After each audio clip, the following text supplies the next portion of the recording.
Tes 1 2 3. So test suara. Alhamdulillah. So nampak dah mula dah masuk tu. Syukur. Alhamdulillah. Mai. Kita sembang-sembang, kita bincang-bincang, kita bual-bual So malam ni tanpa Tok Abah bersama dengan saya insya-Allah. Jangan lari. So jom bagi yang berkesempatan, mari. Kita duduk dalam majlis ilmu, insya-Allah. Mudah-mudahan Allah memberkati usaha kita pada malam ni. So terima kasih yang sudi, yang dah pun masuk pada ketika ini. Alhamdulillah. So malam ni alhamdulillah insya-Allah saya akan menemani bergilir-gilir dengan Tok Abah. So menemani kalian semua peminat setia ataupun pencinta majlis ilmu. Alhamdulillah, syukur. Baik. Bismillahirrahmanirrahim. Assalamualaikum warahmatullahi wabarakatuh. So saya boleh mula dah sikit-sikit pelan-pelan insya-Allah, sebentar menunggu kawan-kawan, rakan-rakan yang lain ada nak masuk tu dalam tu. Insya-Allah. Allahumma salli ala sayidina Muhammad wa ala alihi wa sahbihi wa barik wa sallim.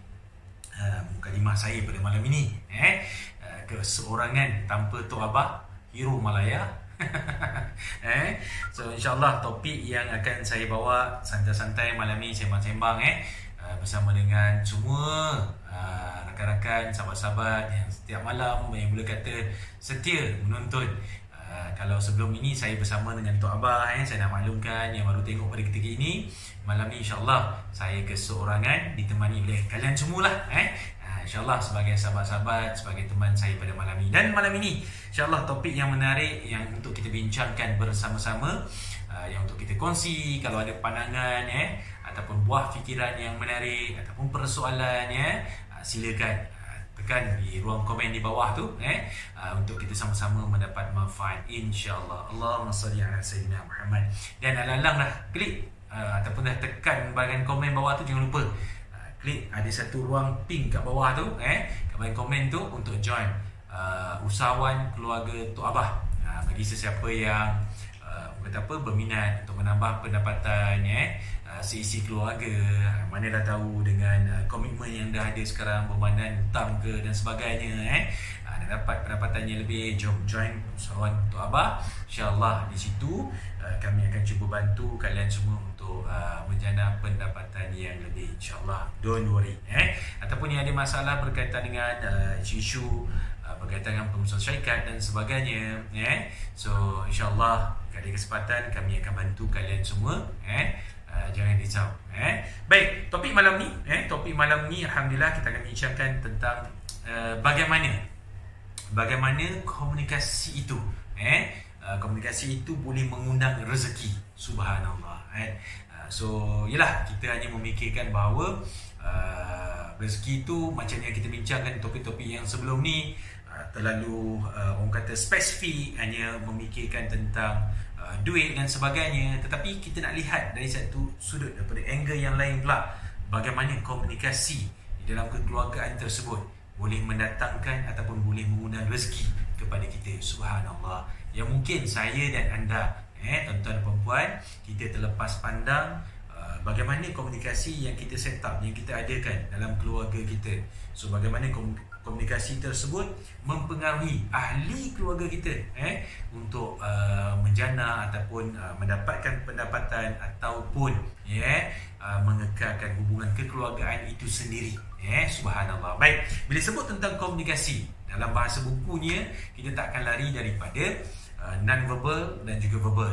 Verbal ni macam yang saya bercakap dengan tuan-tuan dan puan-puan lah, kan, yang verbal ni praktis lah ibu-ibu dekat rumah.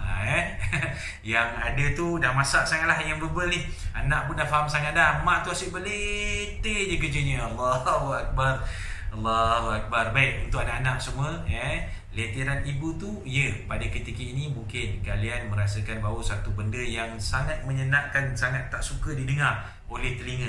Tetapi kena ingat, akan tiba saat dan suatu masa ni nanti, apa yang ibu katakan, apa yang ibu letirkan, perkara tersebut adalah perkara yang sangat memberi maksud dan makna yang mendalam kepada diri kita.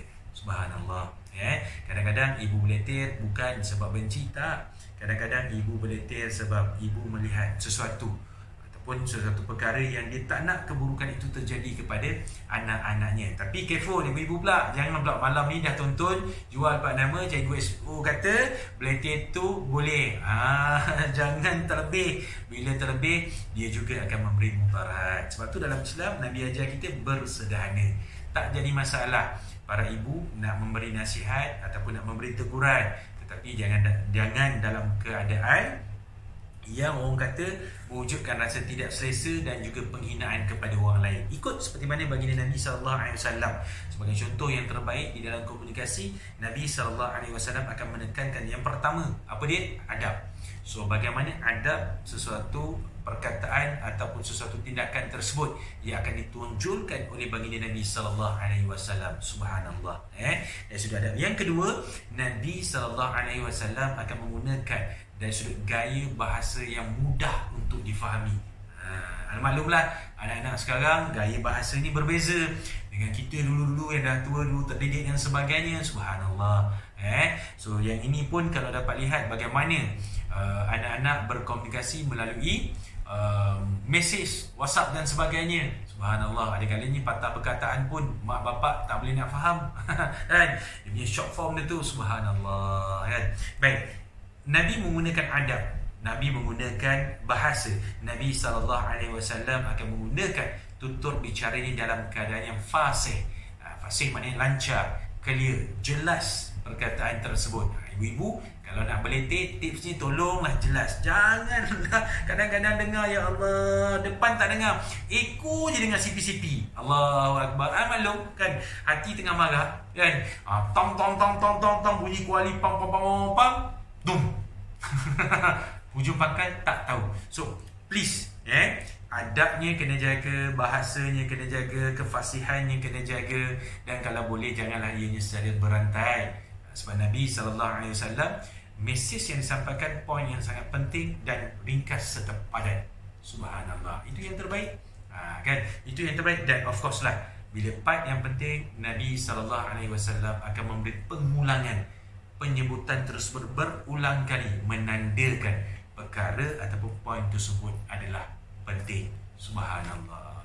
So baik, bila kan balik semula kepada topik kita, bagaimana komunikasi ni boleh menjemput ataupun boleh mengundang rezeki. Saya kupas topik pada malam ini, rezeki yang tersebut yang saya masukkan dengan lebih luas lagi. Saya tak nak bila saya sebut ni rezeki, ramai para penonton malam ni duk fikir terus, fikir kereta, fikir rumah, fikir duit berjuta-juta. Subhanallah. Jangan sabar dulu. Semua orang bila ditanya di atas muka bumi ni, semua orang nak jadi jutawan. Semua orang nak jadi jutawan. Termasuk saya yang bercakap ni pun ada keinginan nak jadi jutawan. Tetapi bagaimana keadaannya untuk kita menjadikan, paling penting apa dia? Jutawan akhirat. Itu yang paling penting. Yang ni yang kita nak. Kita tak nak kita menjadi fakir di akhirat. Seperti mana Nabi SAW pernah menyatakan di dalam hadisnya bahawa di akhirat kelak, betapa ramai manusia yang akan berdiri di hadapan Allah, lantas dia akan menjadi fakir di hadapan Allah. Akibat apa? Akibat komunikasi. Akibat apa? Salah komunikasi. Kenapa salah komunikasi? Sebab hidupnya 24 jam Allah bagi mengutuk, menghina, membawa, mengatur orang dan sebagainya, dan semua itu akan dihisap di hadapan Allah Subhanahu Wa Taala. Nauzubillahi min zalik. Yang itu kita tak nak. Kita tak nak menjadi fakir di akhirat kelak. Kita nak jadikan diri kita komunikasi yang boleh mengundang rezeki yang insya-Allah boleh membawa kita kepada siapa? Kepada orang yang bergelar jutawan di akhirat. Subhanallah. So baik, therefore untuk kita fikir-fikirkan, saya dan anda, kita Allah anugerahkan keluarga, anugerahkan anak-anak. So kalau tengok balik anak-anak itu membesar daripada kecil tu, insya-Allah bersama dengan kita, yang ada hantar kat sama dan sebagainya, tak jadi masalah. Tetapi lihatlah bagaimana perkembangan anak-anak itu membesar daripada kecil sehinggalah dia menjadi dewasa dan sebagainya. Saya banyak jugalah bertanya. Saya suka bertanya. Kadang-kadang bila dalam program yang hadirin yang hadir pada ketika itu adalah ibu-ibu, bapa-bapa, golongan ataupun kelompok warga emas. So bila saya tanya berapa orang yang nak jadi jutawan, ramai yang angkat tangan. Subhanallah. Nampak? Maksudnya keinginan untuk menjadi jutawan itu dimiliki oleh hati setiap insan. Semua nak. Tapi ialah satu persoalan yang kadang-kadang bila saya tanya balik, masing-masing menundukkan wajah yang dalam. Maaf saya bertanya, sepanjang kehidupan kita membesarkan anak-anak, berapa ramai di antara kita sebagai ibu bapa yang lisannya, yang komunikasinya, yang Allah bagi masanya, minta maaf yang kita gunakan masa tersebut untuk apa? Untuk ajar anak-anak kita dari sudut adab seperti Nabi SAW. Subhanallah. Yang kita ajar melalui lisan kita, verbal kita ni, tuan-tuan dan perempuan hadirin, kita ajar anak kita daripada tak tahu, tak mengenal huruf Al-Quran, sehinggalah mereka pandai mengenal dan membaca Al-Quran. Subhanallah. Bayangkan betapa jutawan,nya kita seandainya anak-anak yang daripada kecil tersebut, kalau ada 10 orang anak, subhanallah, 8, 7, 4, kesemua anak-anak itu adalah hasil didikan, sumbangan, komunikasi yang baik mak dan ayah. Bentuk anak-anak tersebut, ajar didik mereka untuk kenal Al-Quran, mereka baca Al-Quran, baca Fatihah, subhanallah, di dalam solat mereka. Dapat tak kita pahala? Allah Rabbi. Kalau anak itu Allah hidupkan sehingga umurnya 60 tahun, 70 tahun, itulah pelaburan kita. Subhanallah. Jadi kepada ibu-ibu, bapa-bapa, betul, tak salah untuk kita mengejar kekayaan ataupun rezeki yang dibentangkan di atas muka bumi. Carilah, ambillah, dapatkanlah, tak jadi masalah. Tetapi yang menjadi masalah tersebut, ramai di antara kita yang mengabaikan ni, yang status sebagai jutawan akhirat.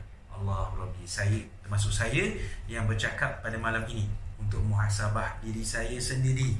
Kalau boleh sebelum mata saya pejam, so mata kalian pejam, jangan tinggalkan anak-anak di dalam keadaan mereka buta tentang Al-Quran. Allahu Akbar. So kita tahulah, saya bukan ustaz untuk mengupas tentang Al-Quran ini, tetapi semua sedia maklum bahawa Al-Quran itu merupakan kalam Allah. So berjayanya seseorang ibu bapa itu apabila berjayanya dia bukan sahaja memperkenalkan kalam Allah itu ke dalam diri, ke dalam hati anak-anak, tetapi juga berjayanya dia apabila dia mengangkat rasa cinta anak-anak tersebut kepada Al-Quran, iaitu kalam Allah. Nak anak cinta kepada Al-Quran, mak dan ayah, please take note, kalian juga perlu menjadi orang yang mencintai Al-Quran. Subhanallah. Baik, itu kalau kita lihat dari sudut yang dikatakan sebagai, itu yang saya katakan tadi, dari sudut rezeki. Subhanallah. Ada orang, kalau kita lihat, saya melihat kajian saya di lapangan, bila saya buat program bersama dengan pelajar-pelajar, so saya suka bertanya dan saya suka membuat kajian secara rawak. Minta maaf, ada beberapa, saya rasa 2 tahun yang lepas, ada satu program yang saya bertanya dihadiri oleh 200, lebih kurang dalam 220 orang pelajar yang bakal menduduki peperiksaan SPM. Dan saya bertanya, ada beberapa soalan. Antaranya, soalan yang saya tanya, siapakah di antara kalian yang solat 5 waktunya penuh? Subhanallah. Yang mengangkat tangan kurang daripada 10%. Ibu-ibu, bapa-bapa, anak-anak, remaja yang sembahyang penuh 5 waktu daripada 220 orang pelajar berusia 17 tahun, yang angkat tangan tak sampai 25 orang. So, cuba bayangkan, kalaulah anak-anak kita yang berada dalam dewan tersebut dan anak-anak kita ditanyakan persoalan tersebut, dan anak-anak kita pada ketika itu di mana kedudukan mereka, angkat tangan ataupun tidak? So sebagai ibu dan bapa, ni yang nak dikatakan ni, bagaimana Allah meminjamkan kepada kita lidah yang sempurna, mulut yang sempurna, akal yang sempurna, ilmu yang baik, tetapi bagaimana kita menyampaikan kepada zuriat ataupun anugerah dan juga amanah Allah yang Allah berikan kepada kita untuk kita besarkan dia, kita kenalkan dia, kita tarbiyah dia untuk menyembah Allah Subhanahu Wa Taala. Akhirnya, adakah kita berjaya ataupun tidak? Yang inilah yang kita fikir. Therefore, saya katakan, ambillah komunikasi tersebut, topik perbicaraan secara verbal dan juga non-verbal tersebut sebagai suatu benda yang kita nampak di hadapan sana lebih luas, lebih besar lagi rezeki yang sedang Allah dan bakal hidangkan kepada kita. Allah Rabbi. Saya bila saya sebut tentang komunikasi ni, tuan-tuan perempuan yang saya kasih sekalian, so kita juga tidak akan terlepas daripada non-verbal komunikasi. Non-verbal ni maksudnya dari sudut body language. Sebenarnya kajian menunjukkan bahawa interpersonal communication ni dia hanya 3% saja yang melibatkan secara lisan, tetapi 97% adalah melibatkan bukan lisan. Dan kita dapat lihat bagaimana komunikasi yang secara bukan lisan ini memberi impak ataupun dia mampu untuk menguatkan, mengukuhkan setiap apa patah perkataan yang kita sampaikan. Kita ambil contoh paling mudah. Yang paling mudah, kita lihat bagaimana Nabi SAW, sahabat-sahabat semua mungkin boleh rujuk kepada satu hadis Nabi SAW, dan dalam hadis tersebut, kalau tak salah saya, hadis riwayat Tirmizi, boleh rujuk, boleh lihat kepada hadis sahih, hadis riwayat Tirmizi, yang mana Nabi SAW mengatakan di hadapan para sahabat, sesungguhnya Nabi kata apa? Aku dan dengan umatku ataupun dengan orang-orang yang memelihara anak-anak yatim, yang memelihara anak yatim seperti dua jari ini, kata Nabi. Rapatnya, akrabnya aku dengan orang yang memelihara anak yatim ni seperti dua jari. Nak tunjukkan apa? Nak tunjukkan betapa akrabnya Nabi bersama orang yang menjaga anak-anak yatim. Subhanallah, betapa besarnya orang yang berinfak, yang membesarkan anak yatim. Allah Rabbi. Kalian, kata Nabi SAW, di akhirat kelak seperti dua jari ini. Aku dengan mereka rapat. Subhanallah. Isunya yang saya nak bawa, yang saya nak tekankan dekat sini adalah bagaimana komunikasi non-verbal tersebut ibu-ibu, bapa-bapa boleh guna pakai untuk menguatkan apa sahaja tutur bicara kalian kepada anak-anak bila mana disampaikan. Allah Akbar. Tak kisahlah sama ada kepada anak-anak ataupun kepada pasangan kalian. Allahu Akbar, kan? Sebab kita tahu dalam kehidupan kita ni, kita pakai lebih kurang dalam sekitar 56 ataupun 58% komunikasi kita dipengaruhi oleh komunikasi non-verbal. So itu yang menarik.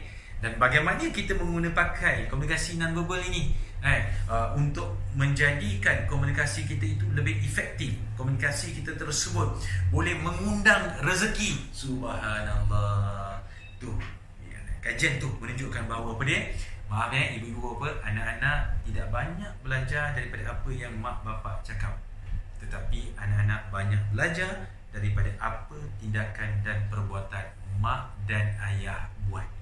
So saya timbulkan malam ini persoalan kepada kalian, ibu-ibu, bapa-bapa yang saya kasih sekalian. So kita, saya dan anda sebagai bapa, sebagai ibu kepada anak-anak, apa yang telah kita berikan, apa yang telah kita contohkan kepada mereka. Allahu Akbar. Kalau ibu ataupun bapa seorang pencinta kepada Allah dan Rasul, maka dia akan mengejar title jutawan akhirat. Sebab apa? Sebab dia tahu setiap perbuatan, tindakan ataupun apa yang dipesan, apa yang disampaikan, apa yang dia didik, apa yang dia tegur dan sebagainya, kesemuanya itu bakal menjadi persoalan yang dia kena berdiri di hadapan Allah Subhanahu Wa Taala, dan dia akan jawab di hadapan Allah Subhanahu Wa Taala. Allahu Rabbi. So bagaimana kita membentuk komunikasi kita seharian di dalam kita mengundang rezeki dan juga rahmat Allah Subhanahu Wa Taala. Allahu Akbar. So yang inilah perkara yang perlu kita tekankan, yang perlu kita ingatkan, saling mengingati saya dan anda. So benar, kadang-kadang Allah memperuntukkan masa yang cukup banyak kepada kita. Sedar tak sedar, minta maaf ibu-ibu, bapa-bapa, kadang-kadang bila kita membesarkan anak kita, abang dah sekolah darjah 1, tak lama lepas tu dah sekolah menengah dah abang. Ingat sentuhan kepada anak-anak sewaktu mereka kecil adalah sentuhan untuk sepanjang hidup mereka sehingga akhir hayat mereka. So kalaulah para ibu bapa dan kita ni terlepas sentuhan itu, sentuhan bukan maknanya saya contoh tepuk, itu normal. Sentuhan yang saya katakan ni, inilah melibatkan komunikasi ni, verbal dan non-verbal kan. Kalau kita banyak bercakap dengan dia, banyak mendengar dengan dia, banyak meneliti apa keluh hati mereka dan sebagainya, so kita memahami cara didikan anak-anak yang ada pada sekarang. Kata Nabi SAW, didik anak kamu mengikut zamannya. So kita tak nak bila kita terlepas untuk menyentuh dia pada hari ini, kita akan kehilangan dia untuk selama-lamanya. Mungkin ibu-ibu, bapa-bapa, ialah sekarang kan musim dah masuk asrama semua kan. So cuba relatekan dengan apa yang saya katakan sebentar tadi. Dulu kita marah bila anak-anak kita bising, kita kata penat, kita balik kerja dan sebagainya kan. Boleh tak anak kita diam dan sebagainya kan. Tapi sekarang ni ibu-ibu bapa, bila anak angkat beg keluar daripada rumah masuk asrama, ibu-ibu bapa-bapa lalu depan bilik dia. Ada dengar lagi ke bunyi riuh ke, bunyi bising ke, bunyi dia bergaduh ke adik-beradik? Ada dengar lagi ke? Dan kena ingat anak-anak yang keluar pada usia remaja dia, sekolah menengah dia, kita bagi dia peluang, it's good, bagi dia peluang untuk dia berasal penuh dan sebagainya. Ingat, hari pertama yang dia keluar tersebut, itu merupakan langkah pertama yang mana dia akan keluar terus daripada rumah tersebut. Dan waktu tu boleh keluar, boleh ulang, takkan boleh kembali lagi. Takkan boleh diulang kembali untuk kita menetapkan anak tersebut di tempat yang lama. Takkan, sangat mustahil. Therefore, kita balik, kita penat macam mana pun, please ibu-ibu, bapa-bapa, berkomunikasilah dengan anak, sama ada secara verbal ataupun non-verbal. Non-verbal simple, senyum. Senyum pun memadai. Ingat, anak-anak mengukur kasih sayang bukan dari sudut berapa banyak wang yang kita bagi, gadget yang mahal-mahal kita hadiahkan kepada mereka, ataupun pakaian yang berjenama yang kita berikan kepada mereka. Ibu-ibu, bapa-bapa, anak-anak mengukur lambang kasih sayang daripada ibu dan ayahnya melalui masa. So, berapa banyak masa yang kita peruntukkan kepada mereka, sebanyak itulah yang mereka rasakan perhatian dan juga kasih sayang tuan-tuan dan puan-puan kepada mereka. So, terima kasih kepada yang baru bersama. Jangan lupa yang baru bersama, tak ada masalah, boleh tengok siaran ni secara ulangan, insyaAllah. Kalau rasa bermanfaat, rasa berguna, so boleh share, tak jadi masalah. Yang nak tambah pendapatan, boleh klik ruang di bahagian komen tu. So untuk join usahawan keluarga Tok Abah, tak jadi masalah. InsyaAllah topik kita pada malam ini yang baru bersama, bagaimana komunikasi ini boleh mengundang rezeki. Dan rezeki ini saya dah kupas tadi, daripada awal tadi, bahawa kita nak juga rezeki di atas muka bumi Allah ini. Tetapi yang paling utama, kita nak cari rezeki. Bagaimana rezeki itu boleh menjadikan kita jutawan di akhirat di hadapan Allah Subhanahu Wa Taala. Ibu-ibu, bapa-bapa, jutawan di akhirat tersebut adalah jutawan bukan sahaja kita, tetapi kita membawa sekali isteri dan anak-anak serta ahli keluarga kita di hadapan Allah Subhanahu Wa Taala tanpa ada sebarang fitnah. Allah Rabbi, itu yang terbaik. Maaf ada seorang bapa tu datang jumpa dengan saya, menangis, rasa menyesal. Kenapa? Sebab dia kata sampai sekarang anak saya dah berkahwin, jadi anak saya tahu dia masih lagi belum solat 5 waktu. Bagaimana untuk saya membetulkan keadaan ini? Adakah saya akan menjadi fakir di akhirat? Allah Rabbi. Alhamdulillah, paling kurang tuan-tuan, ibu-ibu, bapa-bapa, Allah memberi kesedaran ke dalam dirinya. Apa kesedaran tersebut? Rasa bimbang, rasa risau akan tindakan perbuatan anak. Kenapa anak jadi sedemikian? Patah balik. Nabi kata apa? Sesungguhnya anak-anak itu merupakan amanah, yang mana anak-anak itu akan dicorakkan oleh ibu bapanya, sama ada nak jadi Nasrani, Yahudi, ataupun Majusi, ataupun mukmin, di atas bahu ibu dan bapanya. So kalau anak dah berusia 40 tahun semayang pun masih tinggal. Sebab apa? Sebab waktu dia kecil dulu, tak ada satu pun arahan verbal kita yang menyuruh anak kita solat. Tak ada satu pun perbuatan non-verbal kita yang kita ambil dia, pegang dia untuk duduk berjemaah di belakang kita. Subhanallah. Bagaimana keadaan tersebut untuk kita perbaiki. Allah paling kurang malam ni kalau apa yang saya sampaikan ini menyinggung hati kalian semua, saya minta ampun, saya minta maaf. Tak ada niat saya untuk mengecilkan hati kalian semua. Wallahi tak ada. Untuk saya dan anda, kita sama-sama memperbaiki diri kita supaya kita tidak menjadi orang yang fakir di hadapan Allah di akhirat kelak. Sebab apa? Inilah anak-anak ini akan bangkit dan akan bangun di hadapan Allah. Aku dulu tak semayang di atas muka bumi sebab bapa aku zalim, mak aku zalim, tak pernah suruh, tak pernah perintah, tak pernah ajar, tak pernah tunjuk, tak pernah tunjukkan di hadapan kami mencintai Allah, mencintai Rasul, cinta hadis, cinta Al-Quran. Subhanallah. Agak-agak ibu-ibu bapa-bapa nak jawab persoalan tersebut bagaimana? Allah Rabbi. Baik, nanti insyaAllah kita akan sambung lagi dengan secara lebih mendalam lagi topik ini. Saya nampak respon pun ramai pada malam ini. Alhamdulillah, syukur, terima kasih banyak-banyak. So, pesan saya secara ringkas untuk topik kita pada malam ini, sebelum tidur malam, hinggapkanlah persoalan di dalam fikiran dan juga di dalam hati kita yang paling utama. Adakah kita telah menyempurnakan ataupun memberi yang sebaiknya tutur cara, tutur bicara, adab ataupun komunikasi yang terbaik untuk anak-anak kita supaya kita boleh menjadi jutawan di akhirat di hadapan Allah Subhanahu wa taala. Wallahu a'lam bishawab. Terima kasih kepada semua yang sudi bersama dengan saya malam ini. Saya keseorangan, insya-Allah malam Jumaat nanti Tok Abah akan bersama pula dengan kalian semua. So kami bertukar-tukar untuk apa? Untuk berteman, menemani kalian semua. Dan alhamdulillah, syukur, terima kasih banyak-banyak di atas kesudian tuan-tuan, ibu-ibu, bapa yang menonton pada malam ni. InsyaAllah jika diizinkan lagi, kita akan bertemu di lain hari dan di lain waktu, InsyaAllah bersama saya Cikgu SBO. Akhir kalam, wabillahi taufiq wa hidayah. Wassalamualaikum warahmatullahi wabarakatuh.